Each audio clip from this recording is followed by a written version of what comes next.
So today we are going to talk about one of the Fuji lenses that I believe is the mother of all Fuji lenses. It has a very interesting role in place inside of the various options you might have or want to buy when it comes to XF lenses. And I think it is a very important and also one of the best Fujifilm lenses. So today I'm going to kind of talk about this lens, why I think it's the quote-unquote mother of all Fuji lenses, and how it may potentially play into my kit in the future, and how I've been using it in the past for various different reasons. So let's go ahead and talk about this lens and what makes this lens unique. Well, it is the Fujifilm XF 16-55 LMWR-R.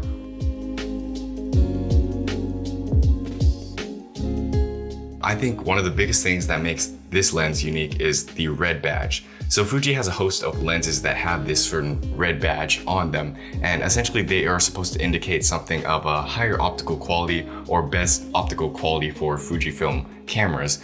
And it's similar to how Sony has their kind of G Master lenses, Fuji has their red badge lenses. So let's talk about that. Let's talk about its optical quality and its sharpness in particular. Now, I am no tech or spec reviewer. I generally just talk from experience, but from what I can tell and just from what seeing, editing, and using this lens is it's extremely sharp all across the board. What's crazy about this is that it doesn't seem to kind of diminish over other lenses. And I've used many other lenses that are supposed to be reputed for high sharpness as well, such as the 18-55 and other stuff.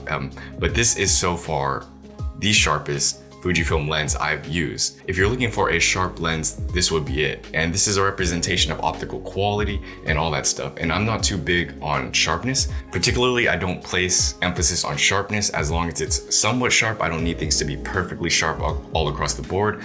But if you're looking for a super sharp lens, this is one of the best and the most sharpest Fujifilm lenses.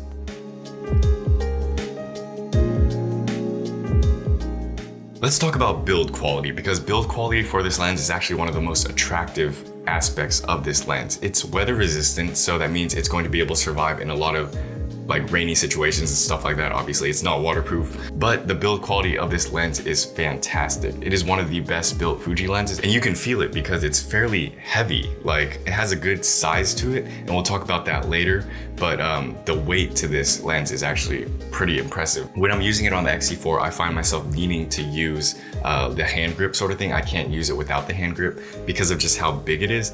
But the weight of this gives it a good premium feel because I believe it's an all metal construction.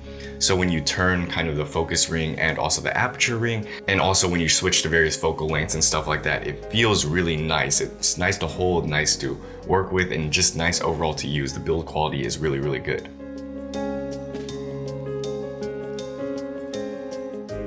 Now let's talk about the focal versatility and probably one of the most important and attractive aspects of this lens, and that is the 16-55 constant aperture of f2.8. And now 16-55, if you're looking for a solid zoom lens to add to your kit and maybe potentially upgrade from the other kit lenses in Fujifilm, the 16-55 is probably one of the best you can get because it's so versatile. You have your wide end at the 16mm, but then you also have a slight telephoto lens at the 55mm. So in full frame equivalent, this equates to about 24 to 82.5, something like that. And you get a constant f.2 aperture throughout that, and that is one of the best selling points of this lens in my opinion, because having that constant aperture makes it really good for not only photo but video, because then you can get a shallow depth of field across the board. Many other Fuji zoom lenses are variable aperture, so it can be annoying when you're zooming in and then all of a sudden you have to change a bunch of other settings to compensate for that. So this was one of the biggest selling points I was interested in when I bought this lens, because if you guys know or keep up with kind of my channel, you'll know that this is not typically a lens I would buy, particularly for the size, but the f2.8 aperture is amazing. It's really useful, and the flexibility is also a solid selling point.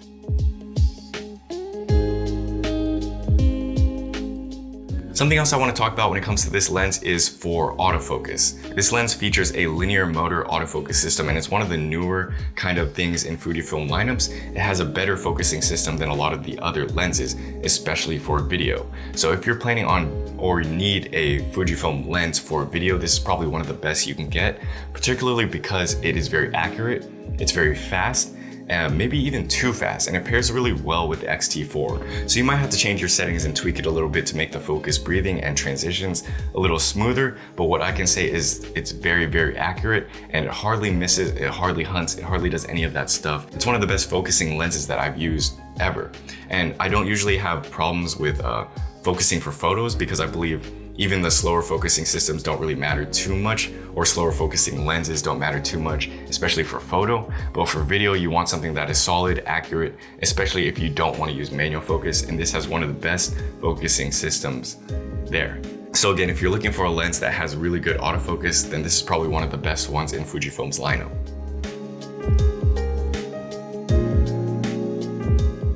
Now let's talk about one other aspect of this lens that has been nagging on me for the longest time, and what I believe is pretty much the biggest downside of this lens. All the other things are perfect, all the other things I can't complain about, but if I had to pick one downside to this lens, it's the size. It's huge, and some of you guys have commented in my other videos like, wow, you're transitioning from the X100V to the X-T4 with this lens. That's crazy because the size of this lens is ridiculous. I think it weighs over 600 something grams, and I don't know the exact specifications in terms of dimensions, but it's huge. And if you're someone like me and coming from a host of point and shoot cameras and you like to have point and shoot and casual everyday carries, then this lens is not it. Everything I love about this lens is so awesome to use, but I have realized how important size is to me and how I never use this lens or this camera lens setup with the X-T4 because that's what I mainly use it on. I would never recommend it to use with something like the X Pro 1 or any of those kind of series cameras because you'll feel like you're just holding a Canon. It's ridiculous. But this is one of the biggest deterring factors, at least for me, to bring this camera out because one, it stands out. Two, it's uncomfortable to use unless I am, doing it for a purpose, like I have to get video, B-roll, etc. or something like that.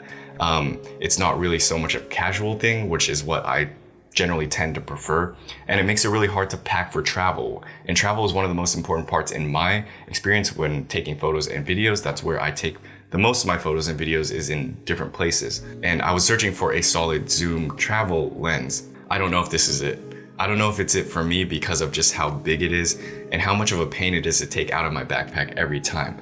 So that's something to be noted. If size is a big importance for you, I would not buy this lens. But if optical quality and high accuracy and autofocus and all those other benefits I mentioned is more of a priority for you, like you're trying to do professional work and all that stuff, then I would recommend this lens because there are really no downsides to this besides the size, in my opinion. It could have OIS, that would be another improvement towards this lens. But honestly, if you pair this with the X-T4, you can survive without OIS on this lens. So those are just my general thoughts on this lens after using it. I think overall it is a superb lens. It's a great lens, one of the best you can buy, especially if you're looking for an upgrade in terms of zoom lenses. But for my purposes, I think I will need to try out the 18-55 again because I believe that's just a better travel lens. It's so much smaller, it's so much more portable, and I think it will serve my purposes better.